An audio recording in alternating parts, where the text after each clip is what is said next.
Ne kadar zaman oldu? Neredeyse 3 ay oldu anneni görmeyeli. Anneni Ah görmedim. canım benim. Peki bir şey Canım söyleyeceğim. Şimdi sen bize ellerini çekip benden mi söyleyeceksin? Ne söyleyeceksin? Elini çekip ben. Onun anısı nedir? Özelliği nedir o şarkının? Özellikle ben bu şarkıyı şimdi annem çok seviyor. Annemden Öyle de mi? ayrı düştüğüm için söylüyorum. Peki Ah canım. baban da seviyor mu şarkıyı? Evet. Bu bizim Kastamonu'da o şarkı çok meşhurdur. Çok meşhur. Çok meşhurdur, evet. Ellerini çekip Ellerini- ben. Ellerini çekip çekil ben. benden. Böyle yayla şenliklerine, festivallere gidildiği zaman O özlerler, söyler. gideriz, evet. Mutlaka o şarkıyı söylettirirler. Evet, Annemiz de onu çok seviyormuş. evet aynen. O Buradan zaman- annen Ha, izliyor şimdi seni. Annen şimdi izliyordur seni. Hadi ona Neler bir şeyler söylemek söyle. istersin Ne annene? söylersin? Buradan annemin ellerinden ve gözlerinden öpüyorum. Ona çok yani yanaklarından da öpüyorum. Ona, Kucaklıyorsun, evet, sımsıkı kucaklıyorsun. Ve onu çok seviyorsun. sevgilerimi yolluyorum. Ay kuzum benim. Yolluyorsun. Peki efendim. Ellerini çekip benden ve Berna.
baba. Ağlama yavrum bir tane.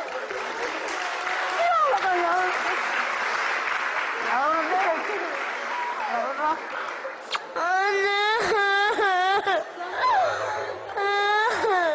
Evet, biz sizi şöyle isterseniz koltuğumuza alalım. Birazcık hasret gidelim anneciğim.